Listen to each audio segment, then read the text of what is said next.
కేవలం కృతజ్ఞత, మీరు కోరుకునే చిన్న జీవితం, అది మీకు అర్పించడానికి మీ బిడ్డలు మీ సన్నిధికి వచ్చి ఉండగా మీ కృప, మీ దీవెన వారికి, వారి కుటుంబాలకు అనుగ్రహించండి.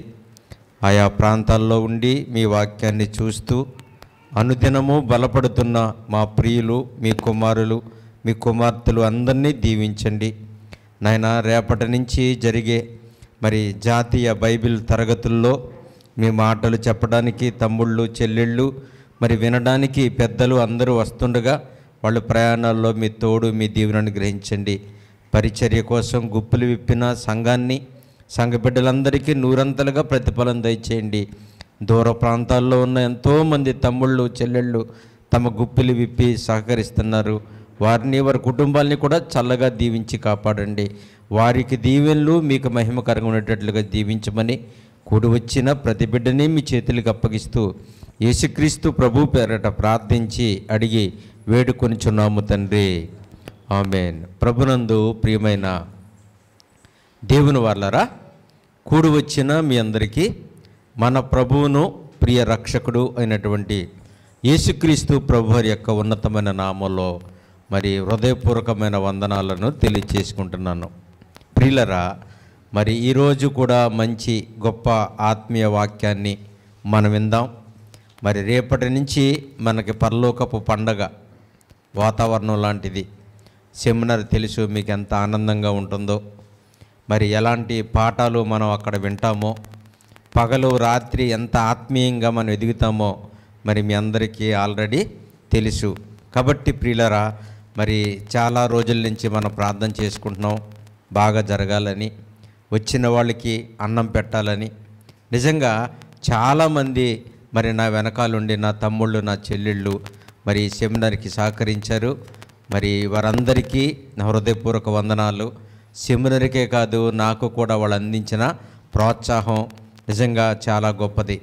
ప్రియులరా, అలాగే మన సంఘం కూడా భారమైనా సరే, ఎంతో కష్టంలో ఇబ్బందులో ఉన్నటువంటి మీరు ఎలాంటి ఆర్థిక పరిస్థితులను కూడా అధిగమించి ఈ కార్యక్రమానికి సహకరించిన ప్రతి చెల్లికి, ప్రతి తమ్ముడికి నా నిండు వందనాలు తెలియచేసుకుంటున్నాను. మీరుండబట్టే ఇంత గొప్ప కార్యక్రమాలు మేము చేయగలుగుతున్నాం. మీ ప్రార్థనలు, మీ సహకారం, మీరు నా దగ్గర నేర్చుకుంటున్న వాక్యం యొక్క పద్ధతి మిమ్మల్ని త్యాగమూర్తులుగా చేసింది అని నేను అనుకుంటూ ఉంటాను. మంచిది. రేపటి కొరకు అందరూ కూడా సిద్ధపడాలి.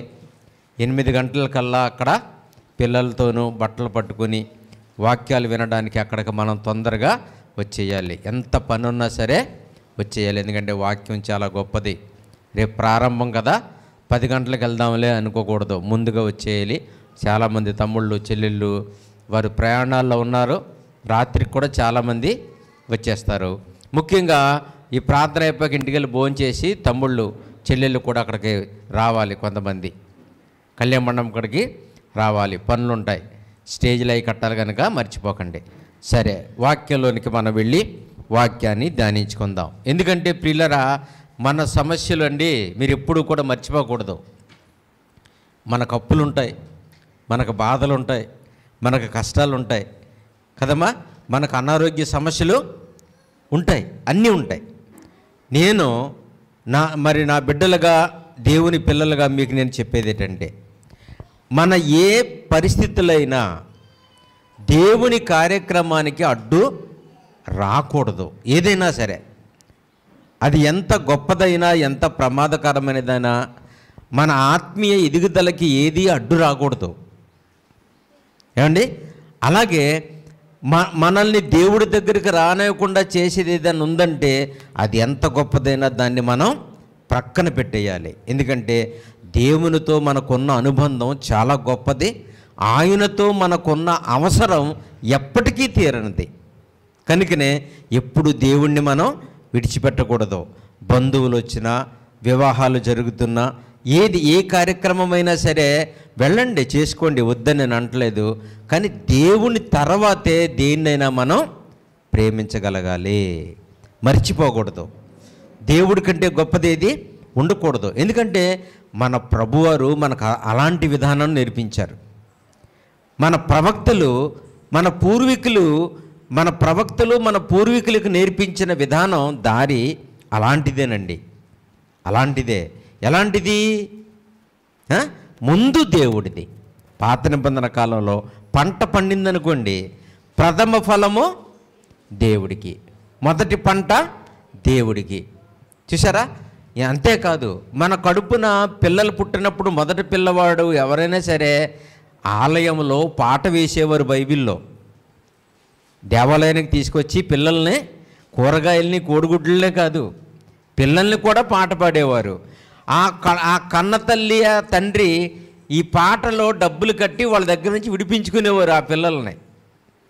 ఈరోజు ప్రథమ ఫలాలు, దశమ భాగాలు, పిల్లల పాటలు ఇవన్నీ కూడా మన పితరులకి మన పెద్దలు నేర్పించారు.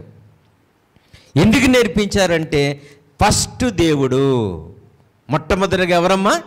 దేవుడు. నిజంగా మీరు చూడండి, మీ జీవితాల్లో దేవుణ్ణి ముందు పెట్టుకోండి, ప్రత్యేకమైన స్థానం ఆయనకి ఇవ్వండి. అసలు మీ వల్ల కాని కార్యక్రమాలన్నీ ఆయన చేసుకుంటూ వెళ్ళిపోతూ ఉంటాడు. అందుకే వీళ్ళేమి అనుభవించారో అపోస్తులు మనకు అదే రాశారు.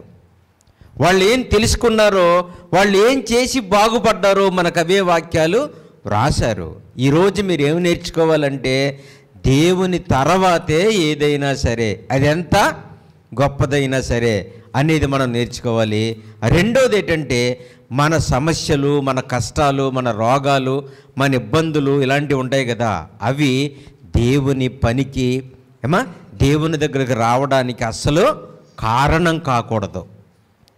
ఈరోజు మనం దేవుని దగ్గరికి రాలేకపోయామంటే చాలా ఇంపార్టెంట్ పని మీద ఉండి ఆగిపోయి ఉండాలి. మీరు మంచం మేంచి లేవలేని స్థితి అయి ఉండాలి. అది అర్థమైందమ్మా? అంత ఇంపార్టెంట్ అయితేనే మీరు దేవుని సన్నిధికి మానేయాలి, సువార్త చేయడానికి మానేయాలి.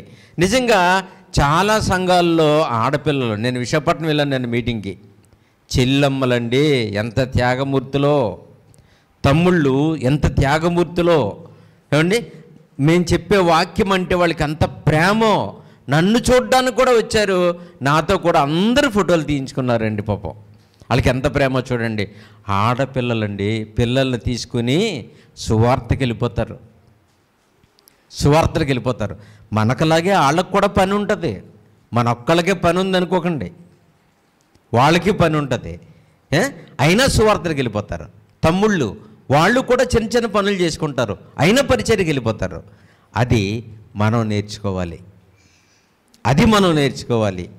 చూసారా? అది మన దగ్గర కనపడటం లేదు. చాలామంది దానికి ఒప్పుకోరు కదా. సువార్త వెళదాం రండి అంటే రాలేరు. పోనీలే, దేవుడు పని ఏదైనా ఉందంటే వస్తారా? దానికి రారు, కానీ డబ్బులు ఇస్తారు. నేను పోయిన వారం కూడా చెప్పాను, పని చేయడానికి మాత్రం రారు. అది చాలా తప్పు. చూడండి పౌలు గారు ఏం చెప్పారో, రోమీయులకు రాసిన పత్రిక 8వ అధ్యాయము 35వ వచనంలో, నా సొంతంగా ఎప్పుడు నేను చెప్పాలనుకోనండి. చాలామంది వాక్యాన్ని అడ్డుపెట్టుకుని కక్ష తీర్చుకుంటూ ఉంటారు. ఏమా, పాస్టర్ గారికి మంచి కూరతో అన్నం పెట్టలేదనుకోండి, వీడికి ఏ వాక్యం చెప్తే వచ్చి ప్రార్థనకే కోడి మాసం వండుతారో చూసుకుంటారు.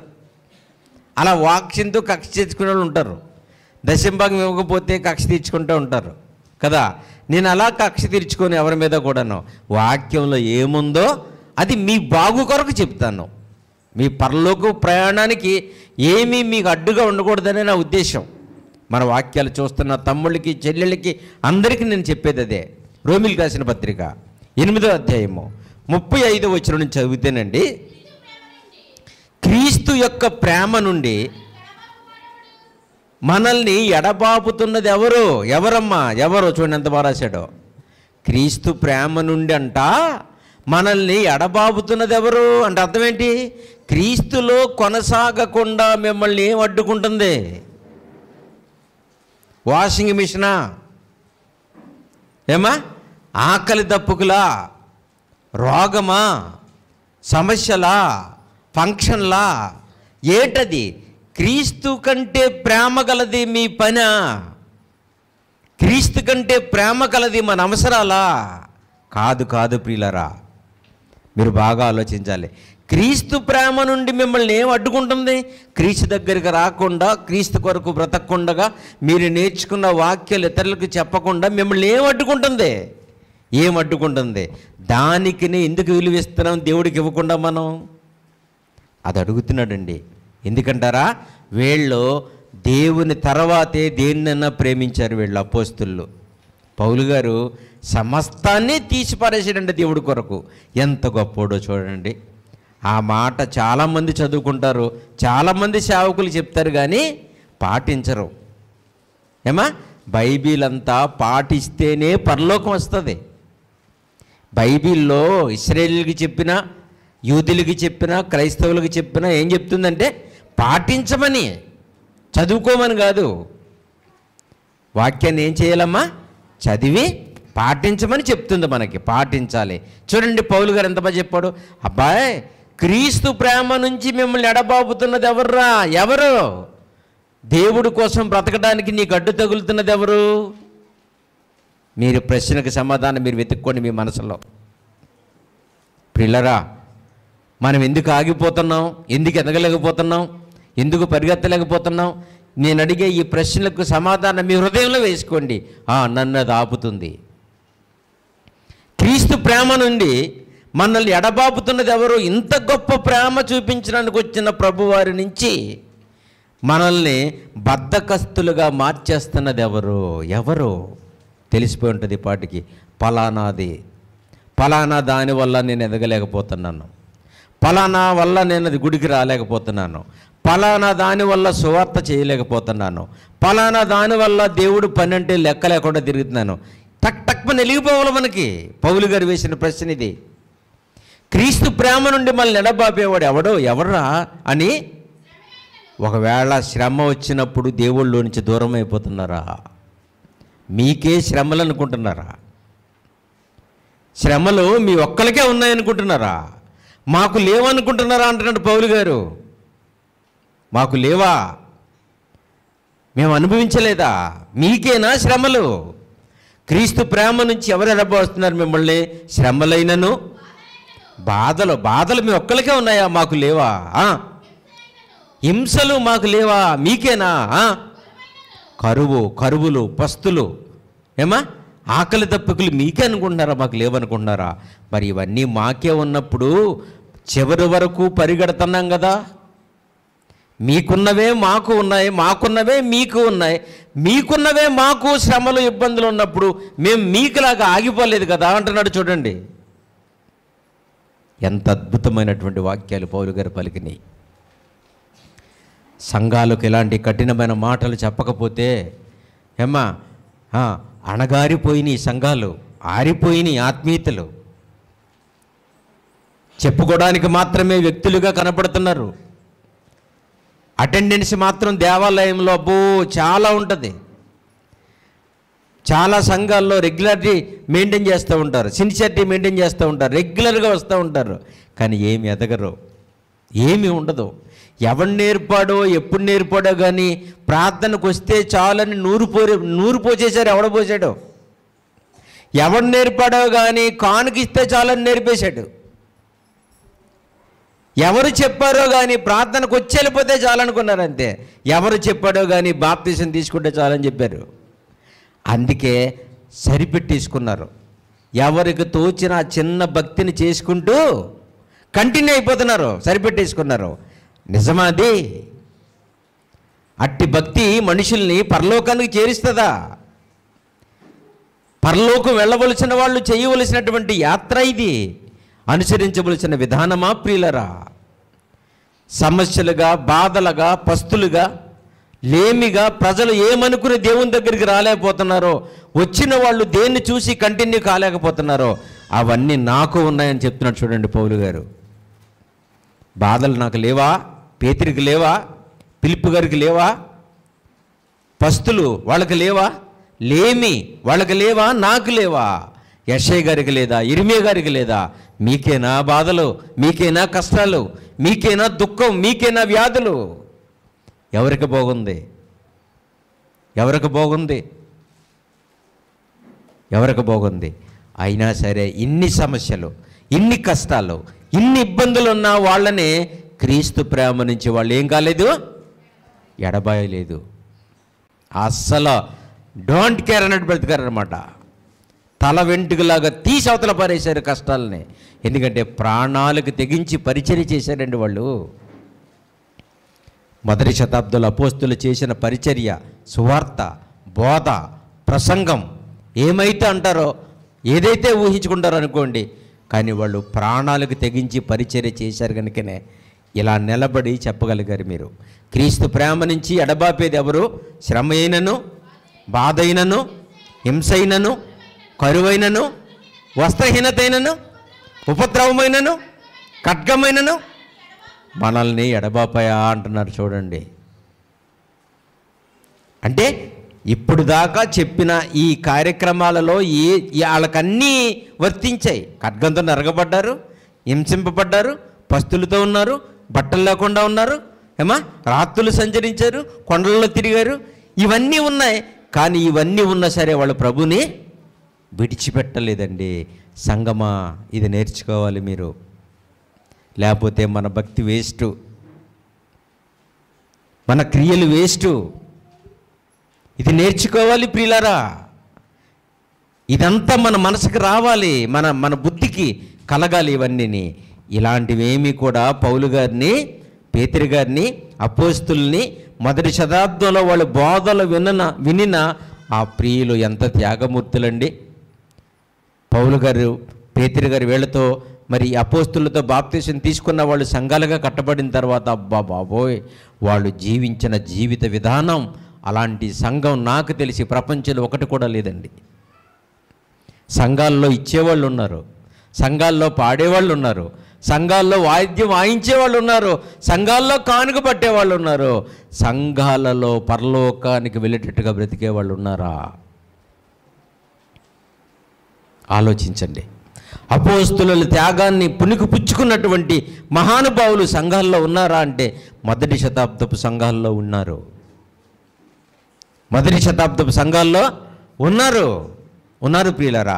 వాళ్ళకి ఇలాంటి పౌలు గారు చెప్పిన ఈ శ్రమలు, బాధలు, ఇబ్బందులు ఏది వచ్చినా వాళ్ళని విడిచిపెట్టలేదు, వీళ్ళు విడిచిపెట్టలేదు, మనల్ని కూడా విడిచిపెట్టకూడదని హెచ్చరిస్తున్నారు. క్రీస్తు ప్రేమ నుంచి మేము ఎడబాపేది ఎవరు? మీరెందుకు దేవునికి దూరం అయిపోతున్నారు? మీరెందుకు ప్రార్థనకు దూరం అయిపోతున్నారు? మీరెందుకు మరి రెక్లెస్గా ఉన్నారు? మీరెందుకు నెగ్లిజెన్సీగా ఉంటున్నారు? పట్టించుకోకుండా ఎందుకు ఉంటున్నారు? ఏటి మీకు ఆ మొండి ధైర్యం? క్రీస్తు ప్రేమ పోగొట్టుకుంటే మరలా దొరుకుతుందా? ఆయన దూరం అయిపోతే మరలా మన దగ్గరికి వస్తాడా? తెలుసండి, ఆయన పోతే దొరకడండి. ప్రపంచంలో ఏది పోయినా మళ్ళీ సంపాదించుకోవచ్చు, ఏది పోయినా దొరికితే దొరకవచ్చు, దొరకపోతే దొరకకపోవచ్చు, కానీ దేవుణ్ణి పోగొట్టుకుంటే మళ్ళీ దొరకడండి. ప్రియులరా, మరలా చెప్తున్నాను మీకు నేను, ఆసక్తి మందగించకూడదు, భక్తి హీన దశకు తీసుకుపోకూడదు, మన సమస్యలు దేవుళ్ళు ఎదగడానికి కారణం కాకూడదు. అది ఎంత పెద్దైనా సరే తీసి అవతల పడేయాలి. తిమోతి గారికి రాసిన, పౌలు గారు రాసిన 2వ పత్రికలో, అపోస్తలుడైన పౌలు గారు తిమోతికి రాసిన 2వ పత్రికలో, 2వ పత్రిక 2వ అధ్యాయము 8-9 వచనాలు చూడండి ప్రియులారా. ఆ సువార్త ప్రకారము దావీదు సంతానంలో పుట్టి, తిమోతికి రాసిన 2వ పత్రిక 2వ అధ్యాయం 8-9 మృతుల్లో నుంచి లేచిన యేసుక్రీస్తును, అదిగో తిమోతి గారికి పౌలు గారు అంటున్నారు, మృతులలో నుంచి లేచిన ఆయన ఉన్నాడు కదా, ప్రపంచానికే గురువు, ప్రపంచానికే జయశాలి, ప్రపంచాన్ని జయించిన మహానుభావుడు, విశ్వానికే దేవుడు ఒక ఆయన ఉన్నాడు కదా. ఆయన మృతులలో నుంచి లేచిన ఆయనని జ్ఞాపకం చేసుకో. నీకెప్పుడు మనసులో ఆయన ఉండాలి. ఎవరు ఉండాలి? మరియ గర్భంలో నుంచి వచ్చినప్పుడు జ్ఞాపకం చేసుకో, సువార్త ప్రకటించినప్పుడు జ్ఞాపకం చేసుకో. వీటన్నీ అక్కడ వస్తుందన్న సిద్ధపడరు, అక్కడ వస్తుందన్న సిద్ధపడరు. ఆలోచించండి. పాలస్తీనా ఇజ్రాయెల్ యుద్ధం జరుగుతుంది కదా. ఇజ్రాయేలీల పుస్తకాల్లో కూడా ఉంది, యేసుప్రభు వారు 2వ రాకడలో వచ్చినప్పుడు భూమి మీద యుద్ధాలు జరుగుతాయని. కానీ నేను యేసుప్రభు గారు వస్తున్నందుకు జరుగుతున్నాయి నాకు తెలియదు పాపం పిచ్చోళ్ళు.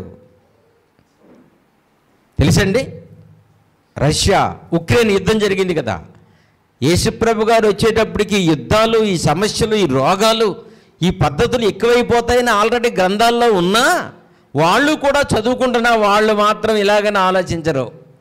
పాలస్తీనా వాళ్ళకి యూదులంటే పడరు, యూదులకి పాలస్తీనా వాళ్ళు అంటే పడరు అనుకుంటున్నారు తప్ప యేసుక్రీస్తు ప్రభు రాకడ కొరకు మేము ఇద్దరం కొట్టుకుంటున్నాం, చంపుకుంటున్నాం, నరుక్కుంటున్నాం అనే సంగతి ఎవరికి తెలీదు. పోనీ మనం ఏమైనా ఆలోచిస్తామా? పొద్దున్నే పేపర్ రాగానే యుద్ధంలో ఏం జరిగింది, ఎంతమంది చచ్చిపోయి లెక్కెట్టుకుంటున్నారు. పేపర్ రాగానే ఏం చూస్తారంటే ఇజ్రాయేల్లో ఇన్ని శవాలు వెళ్ళిపోయినాయి, పాలస్తీనాలో ఇన్ని శవాలు వెళ్ళిపోయినాయి. ఇదే లెక్క, ఇదే కౌంటింగ్ అండి. కానీ అందరిలాగా మనం ఉండకూడదు.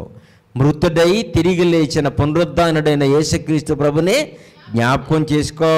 ఆయనకి ఎంత శక్తి ఉందో జ్ఞాపకం చేసుకో. భూమిని తన్నుకుని పైకి లేచాడంటే అర్థం చేసుకో. చిన్నవాడిగా చూడకు తిమోతి. యేసుప్రభుని సామాన్యుడిగా చూడకో.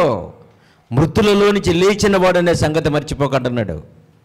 మీరు కూడా చిన్నగా చూడకండి. నేను ఎప్పుడు ప్రభుని చిన్నగా చూడను. ఎవడైనా చిన్నగా చూస్తే ఊరుకోను. యేసుప్రభు దేవుడు కదంటే నేను ఒప్పుకోను. తెలుసండి, యేసుప్రభు మనలాంటి ప్రవక్తే, మనలాంటి కుమారుడు అంటే నాకు అసలు మండిపోద్ది. నాకు కుదరదు. అలాగని నా దగ్గరికి ఎవడు రాడు. ఆలోచించాలి.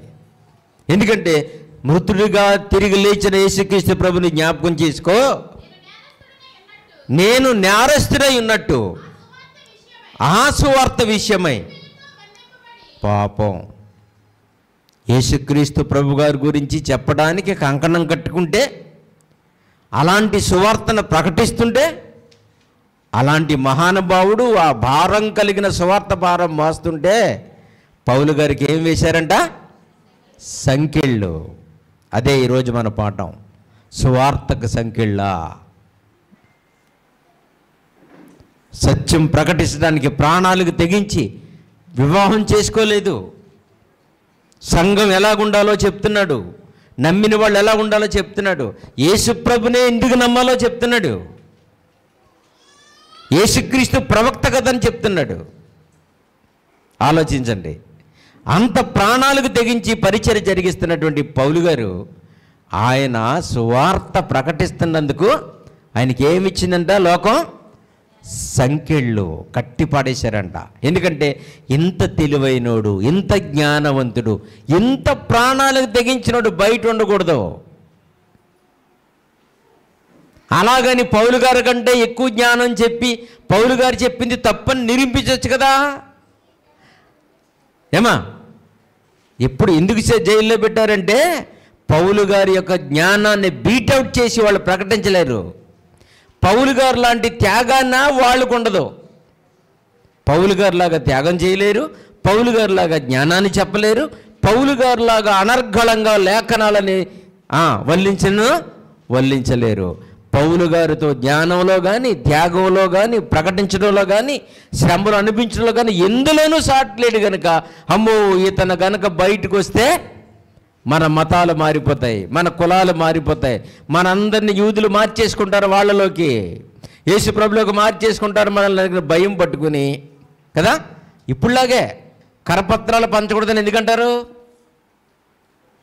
ఏమా పొరపాటున అందులో ఏదైనా మాట మనసుకు తగిలింది ఉంటే మారిపోతాడేమోనని భయం వాడికి. కన్ను ఖర్చుకున్నట్టుడికి ఏంటి ఇచ్చిన కరపత్రంలో ఏదైనా మాట వాళ్ళ హృదయాలను తాకితే మారిపోతారేమోనో భయం. కొన్నిసార్లు కొన్ని సేవకులు మాట్లాడుతున్నప్పుడు ఆ మాటలు కూడా ఎవరి చెవులన్నా పడితే సత్యమైతే మారిపోతారు. చిన్న పేపర్ దొరికితే దేవుడి గురించి ఆ పుస్తకం చదివితే మారిపోతారు. అందుకనే ఈ దేవుడి కాగితాలు, దేవుడి పుస్తకాలు పంచొద్దంటారు. ఎందుకంటే మారిపోతారని.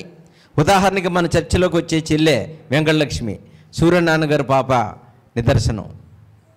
డిగ్రీ చదివేటప్పుడు ఆ పాప ఏమో ఉమెన్స్ కాలేజీ, నేనేమో మెన్స్ కాలేజీ ఇక్కడ నిడదోల కాలేజీలో.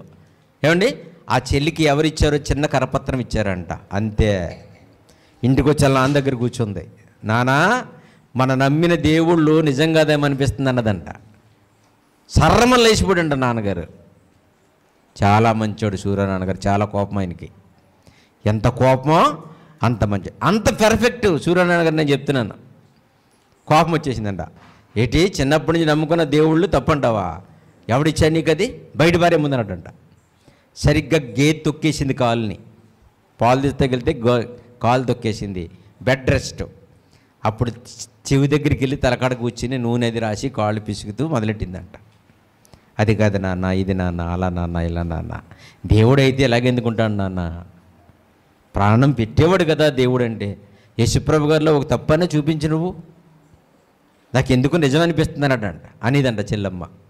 ఇప్పటికీ అలా ఉంటుంది చెల్లి అంకలక్ష్మి. ఏ చిన్న సమస్య వచ్చినా నాకు ఫోన్ చేస్తుంది. సొంత అన్నిలా చూస్తారు వాళ్ళు చౌదరీస్. ఏమండి, అలాగలాగా నాకు అందింది ఈ వార్త. 3 సంవత్సరాలు వాళ్ళ ఇంటికి ముగ్గురికి వాక్యం చెప్తే వెళ్ళేవాడిని. 3 సంవత్సరాలు వాక్యం చెప్తే మొత్తం అందరు బాప్తీసం తీసుకున్నారు మొత్తం. అందుచేత కరపత్రాలు పంచిపెట్టినా, బైబిళ్ళు పంచిపెట్టినా ఇలాంటి ఏదో జరుగుతుందని కొంతమంది మతపిచ్చి మూర్ఖులకి ఇవి పంచొద్దు అంటూ ఉంటారు. దేవాలయాల దగ్గరికి వెళ్ళి పంచకూడదు. మనం కూడా పంచిపెట్టకూడదు కదా. మన చట్టాన్ని గౌరవించాలి కనుక మన సువార్త చేసుకున్నా, బైబిల్ పంచిపెట్టుకున్నా, కరపత్రాలు పంచిపెట్టుకున్నా వాళ్ళకి అభ్యంతరం కలిగించకుండా పని చేసుకోవాలి. రాజ్యాంగం హక్కు కల్పించుకుంది, ఎవరైనా ఏ మతాన్నైనా ప్రకటించుకోవచ్చు. వాళ్ళు కూడా మన దగ్గరికి వచ్చి కరపత్రాలు పంచుకోవచ్చు. ఎవరు వద్దంటాడు? ఇష్టం ఉంటే తీసుకుంటారు, వద్దంటే మానేస్తారు. ఆడు పంచిపెట్టడానికి వచ్చాడనుకో, నేను అడిగే ప్రశ్నకి మళ్ళీ ఎప్పుడు ఇదిలోకి రాడాడు. నేను అడుగుతాను వాళ్ళ దేవుడి గురించి. కరుణాకర్ ఏం అడుగుతాడు? ఆడు బొందా. నేను అడుగుతాను వాళ్ళ దేవుడి గురించి. ఇంకా అక్కడి నుంచి రాడు అసలు మన దగ్గరికి.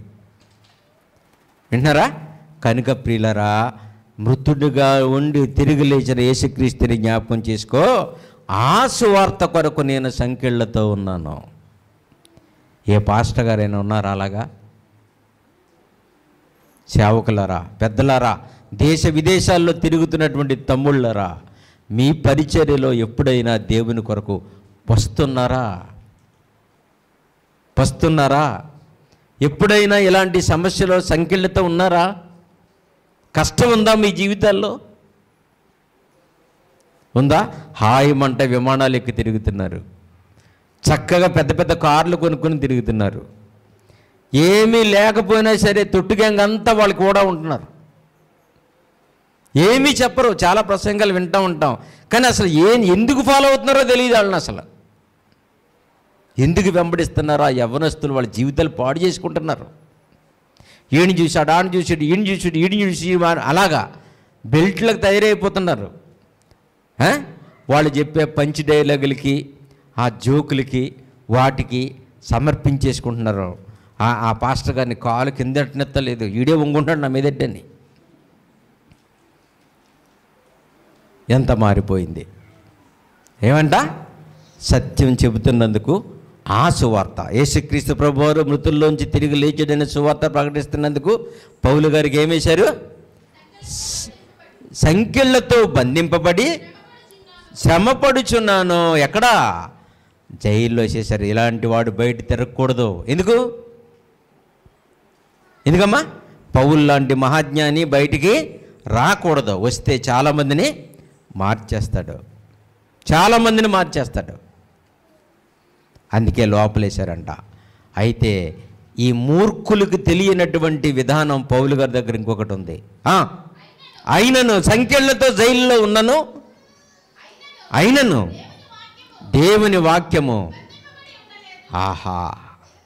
ఎటు పౌలు గారిని అంత జ్ఞానిని కట్టేసి చెరచాల్లో వేసేసిన ఆయన బందీగా ఉన్నాడు, కానీ దేవుని వాక్యము బంధింపబడలేదా? ఇటు ఆయన ఆల్రెడీ గొలుసులతో లోపల ఉన్న ఆయన జ్ఞానం, దేవుడు ఆయనకి ఇచ్చినటువంటి శక్తి కలిగిన వాక్యం మాత్రం బందీగా లేదు. అంటే ఏం చేస్తున్నాడు జైల్లో? ఆయన చెరసాలలో సంకెళ్లతో జైల్లో ఉన్న వాక్యానికి మాత్రం ఎవరు చెరసాలలో సంకెళ్ళు వేయలేకపోయారంట. ఆయనను బంధించిన, పౌలు గారిని బంధించిన, పేతురు గారిని బంధించిన, ఇర్మియా గారిని బంధించిన, అపోస్తులను బంధించిన, వాళ్ళు బందీలుగా ఉన్నారు, కానీ వాళ్ళు చెప్పే జ్ఞానం వాక్యం బందీగా లేదు. అంటే ఏం చేశారు? పౌలు గారు లోపల ఉన్నారు, సంఖ్యలు వేశారు, కానీ వాక్యానికి వెయ్యలేకపోయారంట. నన్ను దాచిపెట్టారు, కానీ నేను చెప్పే వాక్యాన్ని దాచిపెట్టలేకపోయారంట. ఎలాగా? ఏం చేసి ఉంటారు? ఏం చేశారంటే రాయడం మొదలుపెట్టారు. లెటర్స్, ఉత్తరాల ద్వారా రాసేవారు. ఆ సైనికులు ఎవడైనా మంచోడు అంటే, బాబు నువ్వు బయటికి వెళ్ళినప్పుడు నన్ను వదలొద్దులే, నువ్వు బయటికి వెళ్ళినప్పుడు ఈ ఉత్తరం పలానా ఓడికి చేరినాయి, పలానా ఓడికి చెప్పు. ఏదో రకంగా చెరసాలలో ఉన్నా, ఆయన బందీగా ఉన్నా, వాక్యాన్ని మాత్రం బందీగా ఉంచలేదు. ఈ మాట చదువుతుంటే మనకి ఏమనిపిస్తుంది?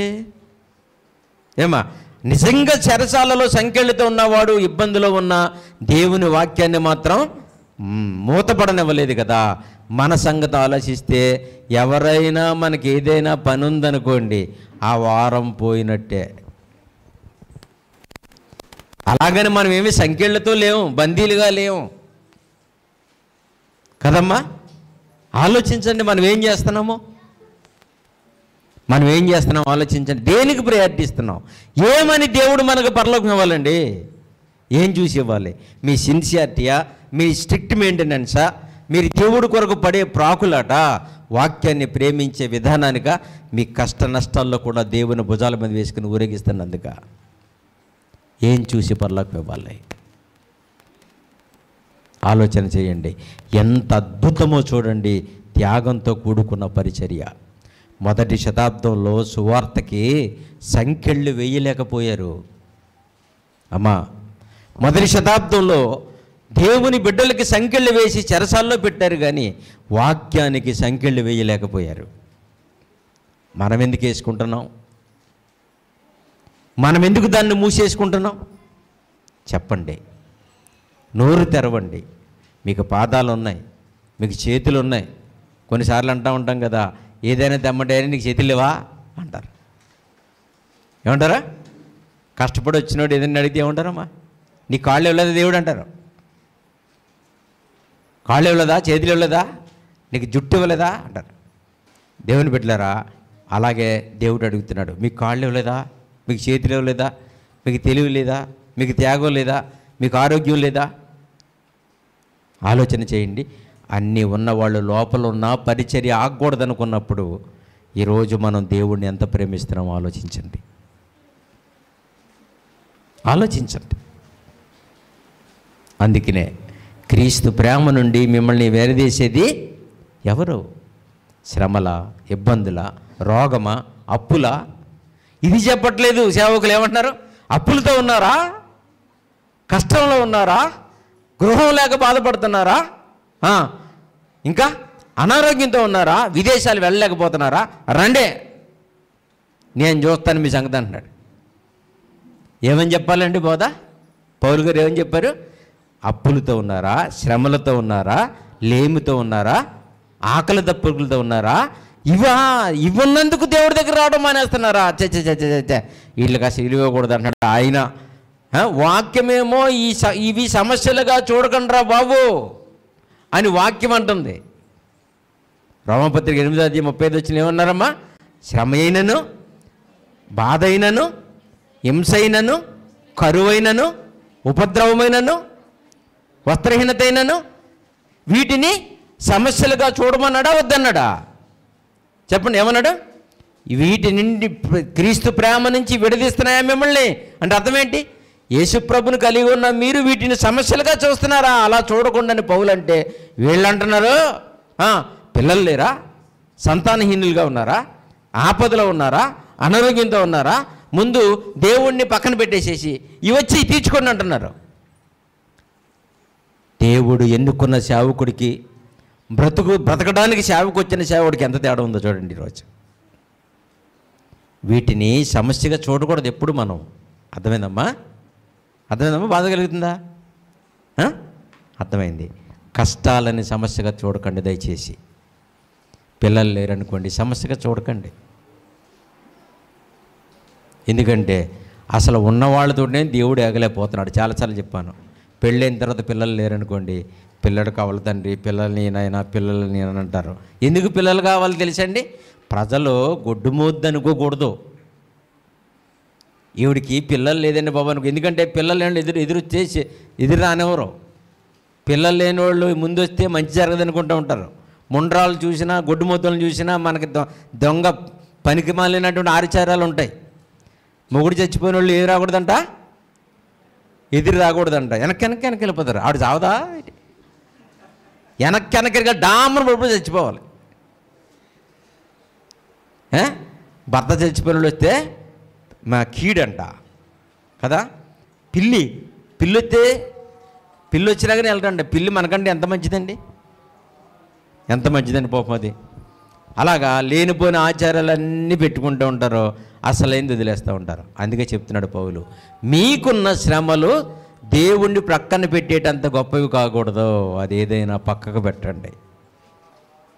దేవుడికి వాటికి ఏ సంబంధం లేదు అని ఆయన అంటుంటే, మనోళ్ళు అంటారు, బట్టలు లేవా, పిల్లలు లేరా, విదేశాలకి వెళ్ళలేకపోతున్నారా, అనారోగ్య సమస్యలా, ఆస్తి సమస్యలా, గృహం లేదా, నా బొంద లేదా అని చెప్పేసేసి రండే అంటూ ఉంటారు.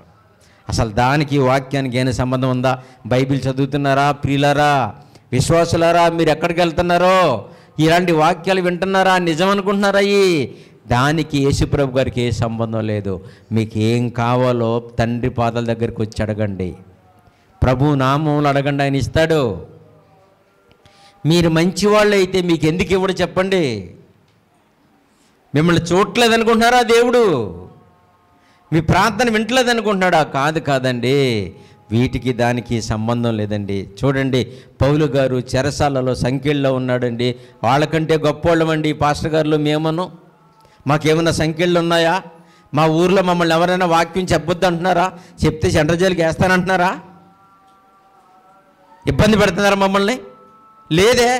మరి ఇంత ఫ్రీడమ్ ఉన్నప్పుడు సత్యం చెప్పడానికి ఏం పట్టుకుంది?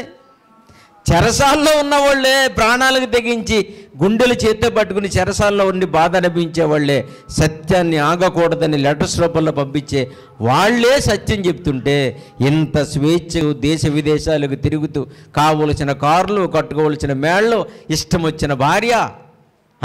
చాలామంది కంట పెళ్లి చేసుకుంటామంటే ఇంకా నాకు దేవుడు చూపించలేదు అంటారు. ఎందుకు? దేవుడి మీద గెంటేశారు. దేవుడు చూపించలేదని ఏం చెప్తారంటే, బాగా డబ్బు ఉన్నవాడు దొరికిన తర్వాత, బంగారం ఉన్నవాడు దొరికిన తర్వాత, మూతికి రంగు వేసుకున్న ఆవిడ దొరికిన తర్వాత అప్పుడు దేవుడు చూపించాడంట. ఆవిడని చేసుకోమన్నాడంట. కోట్ల రూపాయల ఆస్తులు ఉంటే అలాంటి ఆవిడని చేసుకోమని చూపించాడంట. పేదవాళ్ళని చేసుకోమని దేవుడు చూపించాడంట. సరే, ఎంత అబద్ధమో. సంఖ్యలతో జైలులో ఉన్నవాళ్లే సత్యం చెబుతుంటే, ఇంత స్వేచ్ఛగా బ్రతుకుతున్న విశ్వాసులారా, దేవుని బిడ్డలారా, సేవకులారా, నా బోటి వాళ్ళారా, చూడండి ఒకసారి మనం ఏం చెప్తున్నాం ప్రపంచానికి. మనకే కష్టాలు ఉన్నాయి, మనకే బాధలు ఉన్నాయి, ఏ ఇబ్బందులు ఉన్నాయి. వాళ్ళకంటే గొప్పవాళ్ళం కాదు కదా మనం. అన్నీ ఉన్నవాళ్లే సత్యం ఆగకూడదు అనుకున్నప్పుడు ఎవరి కోసం పరిచర్య జరుగుతుంది, ఎవరి కోసం సంఘాలు కట్టబడుతున్నాయి, ఎవరి కొరకు మీరు ప్రార్థనలకు వస్తున్నారో ఆలోచించండి. ఏం చేస్తున్నారు? ఇలాంటి వాక్యాలు అవసరం లేదా? ఆలోచించండి. ఇలాంటి వాక్యాలు మనకు అవసరం లేదా? ఇలాంటి మనకు వద్దా? కనుక ప్రియులారా, సంఖ్యలతో నేను బంధింపబడి ఉన్నను, సత్యము వాక్యము బంధింపబడి ఉండలేదు. వాక్యం వెళ్ళిపోతుంది, జైల్లోంచి వెళ్ళిపోతుంది, చెరసాల్లోంచి వెళ్ళిపోతుంది. నేను ఆగిపోయాను కదా అని వాక్యం ఆగకూడదు. చాలాసార్లు అంటూ ఉంటారు కదా, నా వల్ల ఈ పెళ్ళి ఆగకూడదు, నేను చచ్చిపోయానని ఎవరికి చెప్పకండి, పెళ్లి జరిగించేయండి, ముందు మంగళసూత్రం కట్టేశాక అప్పుడు చెప్పండి అంటారు. నా వల్ల పెళ్ళి ఆగిపోకూడదు, నా వల్ల మీటింగ్స్ ఆగిపోకూడదు కదమ్మా అంటారా? నా వల్ల గృహప్రవేశం ఆగిపోకూడదు, ఒరే నా వల్ల నీ ఉద్యోగం పోకూడదురా అంటూ ఉంటారు. అదే మాట దేవుడికి వర్తింపచేయండి.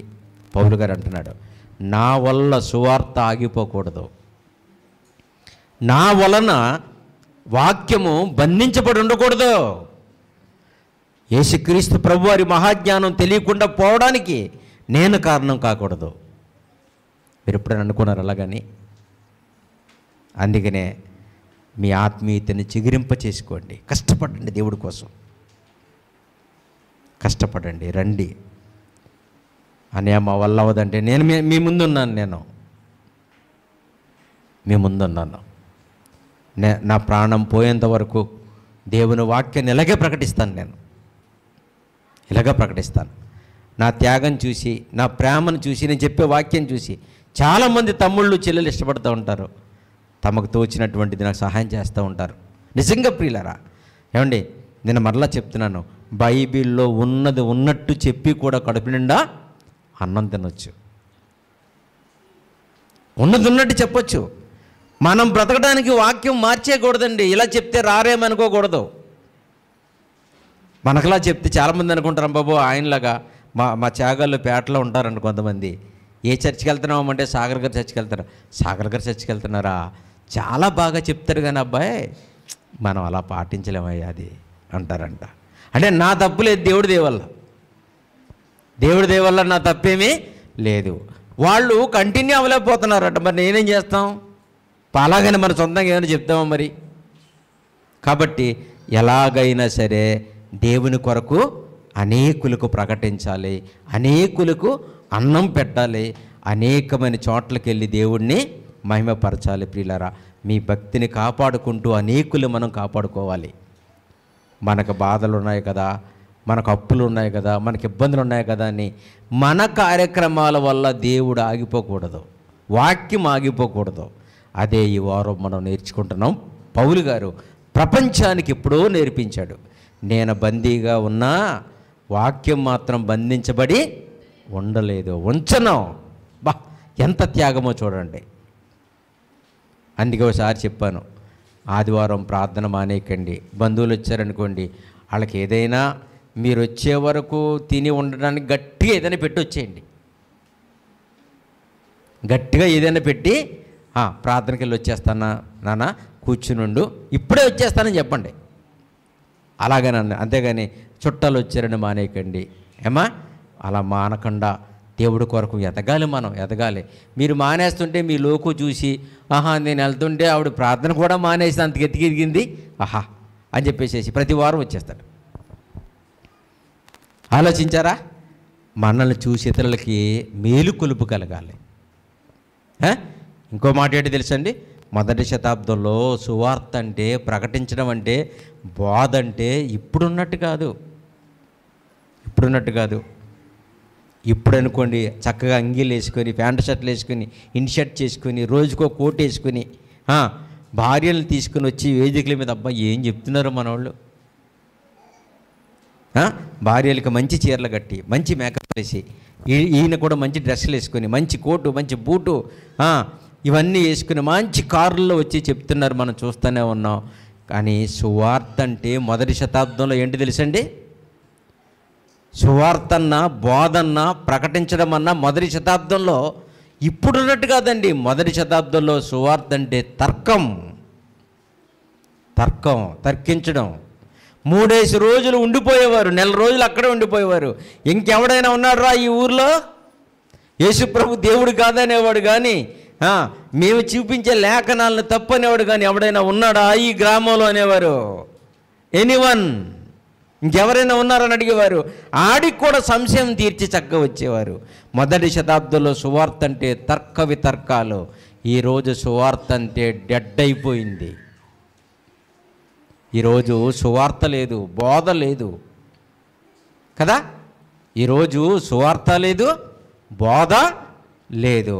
మరి అప్పుడు ఎలా ఉండేది? అపోస్తుల కార్యములు 19వ అధ్యాయము. మొదటి శతాబ్దంలో సువార్త అంటే ఏంటో చూడండి ఎంత బాగుంటుందో.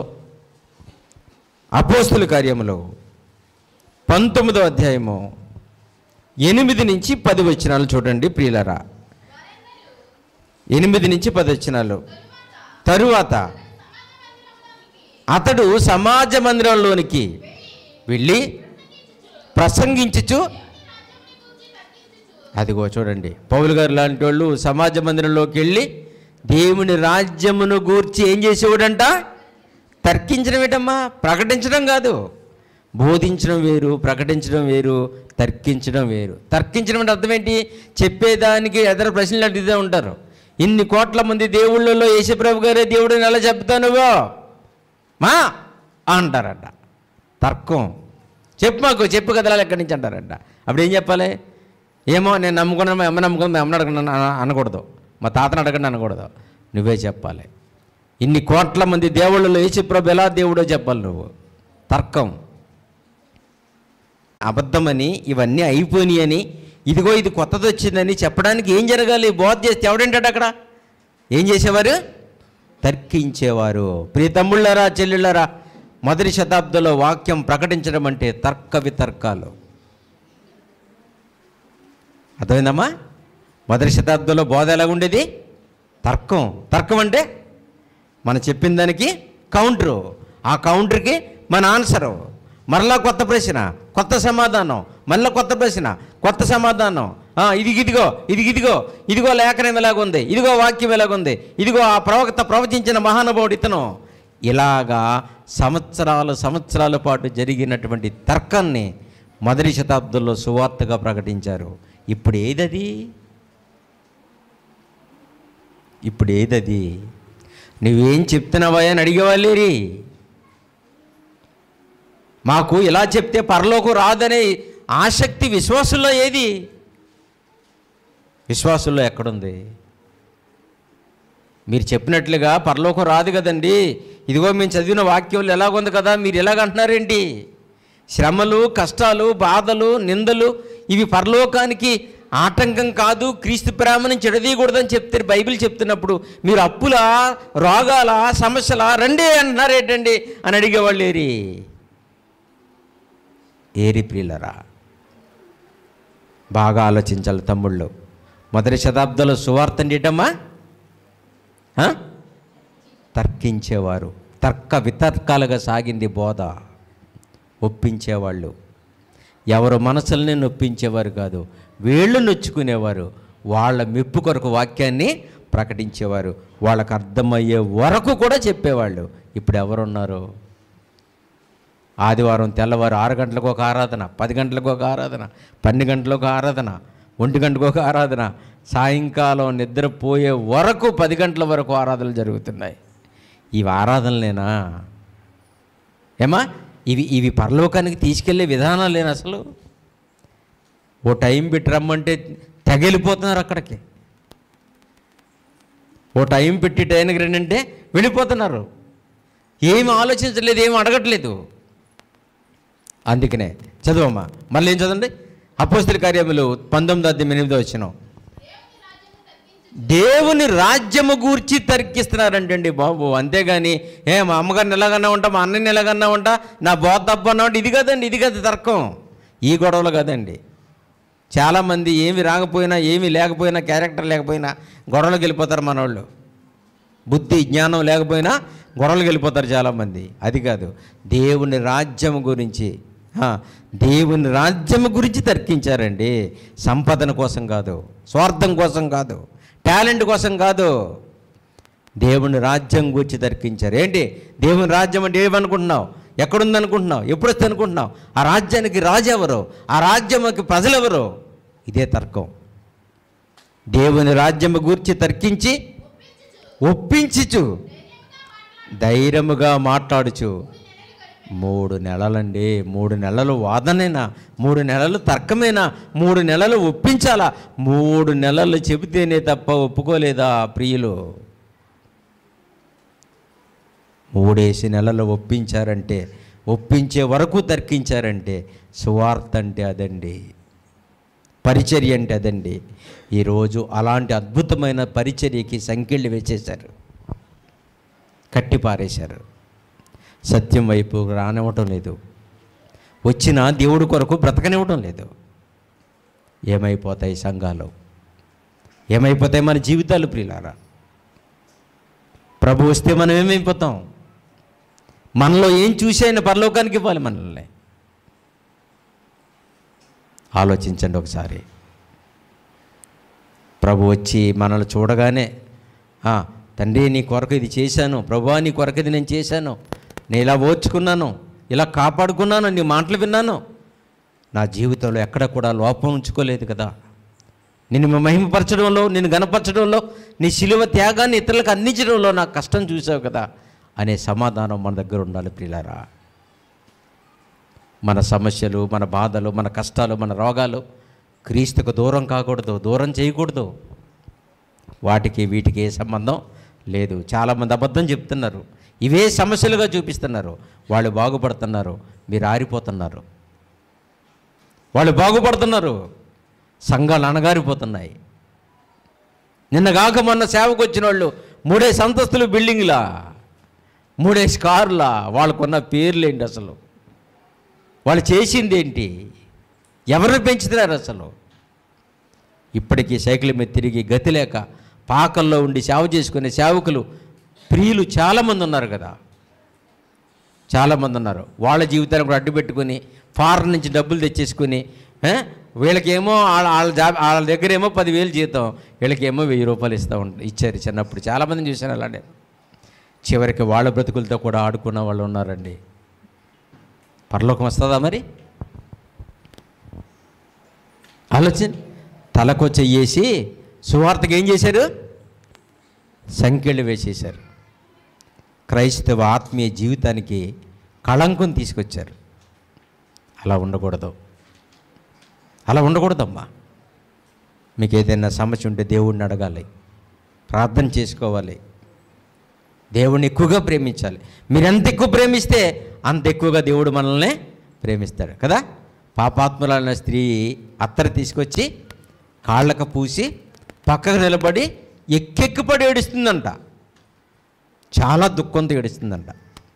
మరలా ఇంకోసారి చెప్తాను మీకు ఆ పాఠం. ఎక్కెక్కిపడి ఏడుస్తుంటే తెగేడిచేస్తుంది. ఏడుస్తుంటే ఆమెను గూర్చి శిష్యులు గొణుక్కున్నారు. యోధా లాంటి వాడు ఇలా అత్తరు రాసింది ఎందుకు, డబ్బులుంటే ఎవరికైనా ఇవ్వచ్చు కదా అని ఇలా మాట్లాడుకున్నారు. అప్పుడు ఆయన అంటున్నాడు, ఆమె అంతగా దుఃఖపడుతుందంటే నన్ను చాలా ఎక్కువగా ప్రేమించిందని అర్థం. ఎవడైతే ఎక్కువగా ప్రేమిస్తాడో వాడు అధిక పాపములు క్షమించబడతాయి. దేవుణ్ణి ఇంత ప్రేమించకూడదు, ఇంత ప్రేమించకూడదు, ఇంత ప్రేమించకూడదు. ఎంత ప్రేమించాలి? ప్రేమ ఎంతుంటే అంతా ఆయన ప్రేమించాలి. ఈ సీక్రెట్ తెలియక మన పిల్లల్ని ప్రేమించుకుంటాం, భర్తను ప్రేమించుకుంటాం, మన ఆస్తులు ప్రేమించుకుంటాం, మన బట్టలు, మన బంగారాలు, అత్తమాలు తీసుకుంటాం బీరోలోంచి, మా ఇద్దరు మంద హ్యాంగర్ తగిలేసిన బట్టలు అత్తమాలు దులుపుకోవటమే, బీరువా తీసి చూసుకోవటమే, ఈ మధ్యలో కబ్బోర్డ్లు అవి ఓడదీసి లాక్కోవటమే, అవి చూసుకుంటమే కదా. మీరు మీ భార్యని, మీ భర్తని, మీ పిల్లల్ని ప్రేమించుకోండి, ప్రేమించుకోండి, ప్రేమించుకోండి. దేవుణ్ణి ఎక్కువగా ప్రేమించాడనుకోండి, మీరు దేవుణ్ణి ఎక్కువగా ప్రేమించారనుకోండి, ఆయన కూడా మీ పిల్లల్ని, మీ భార్యని, భర్తల్ని ప్రేమిస్తాడు. అది నేర్చుకోండి. మీ ప్రేమకి ఇంకంత ప్రేమ జోడించి ఆయన కాపాడుతూ ఉంటాడు. మర్చిపోకండి. ఇప్పుడు మనం ఉన్న కాలంలో బయటికి అడుగు పెడుతున్నామంటే ప్రార్థన చేసుకుంటేనే కానీ వెళ్ళకూడదు. ఎందుకంటే అంత డేంజరస్ కండిషన్ ఉంది. బయటికి వెళ్తే వస్తామనే నమ్మకం లేదు. బయటకు అడుగు పెట్టావా ప్రార్థన చేసుకోవాలి. తండ్రి క్షేమంగా తీసుకెళ్ళి క్షేమంగా, నాకు బయటికి వెళ్ళడం అంటే భయం వేస్తుంది ఈ కాలం మధ్యలో. ప్రార్థన లేకుండా అసలు వెళ్ళను, అసలు ప్రార్థన చేసుకునే వెళతాను. మీరు కూడా ఏమో ప్రమాదం ఎలా పొంచి ఉంటుందో తెలీదు కదండి. అలాగేంటండి, పొద్దున్న ప్రార్థన చేసుకున్నాం కదా, పొద్దున్నది దేవుడు రాత్రి దాకా పనిచేయదని అనకండి, పనిచేయదండి. తెలుసా మీకు? పొద్దున్న వెళ్ళిపోతే ప్రార్థన చేసి వెళ్ళిపోయే ప్రార్థన పోతాకే చూసుకుంటావు, కానీ ఏమంత కాన్సన్ట్రేషన్తో చేసామో ప్రార్థన మనం బయటికి వెళ్ళాలి లేదని చూసుకుంటూ ఉంటాం కదమ్మా. ప్రార్థన చేసుకున్నాం అనుకో, ఎన్ని గ్యాప్ వచ్చేస్తాయి ప్రార్థనలు అన్నీని. ఈ ప్రార్థన ఏమో నోరు ఉంది కనుక వాగుతూ ఉంటుంది పాపం. అలాగా ఈ ప్రార్థనలో ఏం అడుగుతున్నావో మనకు తెలియదు. ఆఖరి మాట వినపడుతుంది ఆమెనని, ఇంకేమీ కనపడదు. కనుక పొద్దున్న చేసుకున్నాను కదా పని చేయదా, సాయంకాలం పని చేయదు. ప్రతి దినము దేవుడు ఏమన్నాడు, ఎడతెగక ప్రార్థన ఎన్నిసార్లు చేసుకోవాలమ్మా? ఎడతెగక చేసి. ఎందుకంటే చాలా ప్రమాదాలు మన కొరకు పొంచుకొని ఉంటాయి. వాటి నుంచి తప్పించుకోవాలి, వాటి నుంచి కాపాడబడాలి, వాటిని జయించగలగాలి. దేవుని కృప, ప్రేమ, తోడు మనకెప్పుడు ఉండాలి. కాబట్టి ప్రియులరా, మీ ఆత్మీయ జీవితానికి సంకెళ్ళు వేయకండి. స్వేచ్ఛగా దేవునిలోకి తిరగనివ్వండి. దేవుడు చెబుతున్న సత్య సువార్తకి సంకెళ్ళు వేయకండి. అందరిలాంటి వాక్యం కాదు మనది. బైబిల్ చాలా గొప్పది కదా. మీకు ఇబ్బందులు ఉన్నాయా, బాధలు ఉన్నాయా, పిల్లలు లేరా, గృహప్రవేశం లేదా, గృహం కట్టుకోలేకపోయారా అని ఎప్పుడైనా అడిగానా? అడగలేదు. తమ్ముళ్ళు ఇల్లు కట్టుకుంటాను అన్నీ డబ్బులు లేవు, జగన్మోహన్ రెడ్డి గారు మన ముఖ్యమంత్రి గారు ఇల్లు శాంక్షన్ చేశారు, నా దగ్గర ఏమీ లేవన్నారు. అప్పుడు జాయిగా ఏదో రకంగా కష్టపడి పునాది అయ్యిండయా అని చెప్పాను. అవ్వకపోతే అడగండి అన్నాను. పునాది వేశారు. డిసెంబర్ 6ని ఓపెనింగ్ పెట్టేసుకున్నారు. అప్పుడే ఏమీ లేదు, ఏమీ లేదు. డిసెంబర్ 6ని ఓపెనింగ్ పెట్టేసుకున్నారు. చెల్లోళ్ళు, దుర్గమ్మాళ్ళు. వింటారా? కనుక ప్రియులారా, ఒక్కడుగు దేవుళ్ళు వేయండి. ఆయన నడిపిస్తాడు, ఆయన చేయిస్తాడు. మన దేవుడు చాలా గొప్పవాడు. అందుకే నేను ఎప్పుడు చెప్పను, అమ్మా నీకు ఆరోగ్యం బాగలేదా, నీకు అప్పుల్లో ఉన్నావా, నేను ఎప్పుడైనా చెప్పానండి? మీ దగ్గర చెప్పలేదు, పబ్లిక్ మీటింగ్లో కూడా చెప్పలేదు. ఎందుకంటే అసలు దేవుళ్ళో ఎదగడానికి అసలు సమస్యలే కాదండి. దేవుళ్ళు ఎదగడానికి ఇవేమీ సమస్యలు కాదు. అలాగని ఈ సమస్యల్లో తండ్రి చూస్తున్నాడు కదా. ఆయన చూడకపోతే, ఆయన తీయకపోతే మన ఇబ్బందులు పోతాయా? పోవండి. ఎడతెగక ప్రార్థన చేసుకోవాలండి. ఎందుకంటే ప్రతి క్షణం ప్రమాదం మన వెంటనే ఉంటుంది, మన కూడానే ఉంటుంది. వాటి నుంచి మన సేవ్ అవ్వాలంటే మన తండ్రి మన పక్షాన తన కృపనే ఉంచాలి. కనుక ప్రియులారా, చివరిగా మనం చెప్పుకునేది ఏంటంటే, ఈ ప్రపంచం సత్యానికి, వాక్యానికి సంకెళ్ళేసేసారు. ఆత్మీయ జీవితానికి మనం సంకెళ్ళేసుకున్నాం. వాటిని ఓపెన్ చేయండి. పౌలు గారు బందీగా సంకెళ్ళతో ఉన్నా కానీ వాక్యానికి అడ్డు లేకుండా చేసుకున్నారంట. నేనైతే సంకెళ్ళతో బంధించబడి ఉన్నాను కానీ వాక్యము బంధించబడలేదు. లోపల ఉన్నాయనే వాక్యాన్ని బంధించలేకుండా ఉన్నాడంటే, బయట ఇంత స్వేచ్ఛగా తిరుగుతూ బ్రతుకుతున్నాం మనం. అసలు వాక్యాన్ని ఏం చేసాం? ఇంకెంత ఫ్రీగా ప్రపంచ మధ్యలోకి తీసుకెళ్లాలో చూడండి, ఆలోచించండి. అందుకే సెమినార్లు పెడుతున్నాం. చూద్దరు కానీ నాకు ఎక్కువగా సమయం ఇవ్వండి వాక్యం చెప్పడానికి. చాలా చోట్ల తక్కువ ఇస్తారు, కొంచెం ఇస్తారు. ఏమా అంతే కదండి. ఎందుకంటే మర్చిపోకండి, తమ్ముళ్ళు చెల్లెళ్ళు అందరూ బయట చూస్తున్న వాళ్ళు కూడా ఏంటంటే, ఏమా మరి చాలాసార్లు చెప్పాను, మళ్ళీ ఒక ఉదాహరణ చెప్తాను మీకు. మన ఇంట్లో ఏదైనా ఫంక్షన్ అనుకోండి, వంట చేద్దాకి మేస్త్రిని పెట్టుకోమా? పెట్టుకుంటాం. అలాగని మీకు వంట చేయడం రాదా? ఏమా చెల్లెళ్ళకి వంట చేయడం రాదమ్మా? వచ్చు. మరి మీకు వచ్చిన వంట మేస్త్రిని ఎందుకు పెడతావు? మీకంటే బాగా చేస్తాడు కదా. మీ పాపకు పెళ్ళి అవుతున్నప్పుడు మీరు తలదూవి పువ్వులు పెట్టి పౌడరా చేయలేరా? చేయలేరా? చేయలేరు. మరి బ్యూటీ పార్లర్కి ఎందుకు పంపిస్తాం? అంటే పంపించమని కాదు, మీకంటే బాగా తయారు చేస్తారు కనుక, మీకంటే బాగా బయట వాళ్ళు వంట వండుతారు కనుక. నిజమే కదా. అంటే తిండి కాడ ఉండి కాడ మాత్రం మనకంటే మంచోడు కావాలి అనుకుంటాం. వాక్యం చెప్పి కాడ గట్ట ఏమంటారంటే నేనే చెప్పేయాలి, ఆ తింగర మాటలో నేనే చెప్పేయాలి. అంతేకాదు పాట కూడా వచ్చి రాకపోతే నేను రాసేయాలి. చాలామంది ఫోన్ చేస్తూ ఉంటారు. ఏమని ఫోన్ చేస్తారంటే, అనయ్య మరి నేను ఒక మంచి పాట పాడాను వినండి అని నాకు పెడతారు. అలా పెడతాక పాపం వాళ్ళ ఉద్దేశం ఏంటంటే, నెక్స్ట్ క్యాసెట్లో నాకు ఒక ఆఫర్ ఇవ్వండి, నేను పాడతానని. అలాగ వచ్చిన ఫోన్కి ఒకసారి నేను చెప్పాను, తమ్ముడు నేను రాసే పాటలు నేను రాస్తాను కానీ నా దగ్గర డబ్బులు ఉండవు చేయించడానికి. స్పాన్సర్లు వస్తారు, తమ్ముడోళ్ళు ఇస్తారు. సైమన్ గారు కానీ, లేదంటే మన తిరువూరు, ఇప్పుడు సెమినార్లో పాట రిలీజ్ అవుతుంది కదా, తిరువూరు తమ్ముడోళ్ళు మనకు స్పాన్సర్ చేశారు. అలాగే దుబాయ్లో తమ్ముడు సైమన్ గారు బిడ్డలు మనకి స్పాన్సర్ చేస్తారు. అలాగే వమన్ తమ్ముడు, అక్కడ శాంసన్ తమ్ముడు ఉంటాడు, ఆయన, చాలామంది. అలాగే కువైట్లో మరి నర్సాపురం తమ్ముడు రవికుమార్ ఉంటారు. ఇలాగా చాలామంది నాకు సహాయం చేస్తూ ఉంటారు తమ్ముడోళ్ళు. వాళ్ళు మేలునే మర్చిపోలేను. చెల్లోళ్ళు ఉన్నారు విదేశాల్లో, నాకు సహాయం చేస్తూ ఉంటారు. వాళ్ళు డబ్బులు ఇస్తే నేను ఈ పాటలనే చేయిస్తూ ఉంటాను అన్నాడు. ఎంత అవుతుందని అన్నాడు. అంతేటి 70,000 పాటకన్నాను. 70,000 అన్నయ్య, అయ్యయ్యో అని పెట్టేశాడు పాపం. పాడాలని ఉంటుంది మరి ఎలా పాడించాలంటే మాటలా, మరి పాటకి కనీసం ఒక పాటకి 50,000 అయినా ఉండాలి.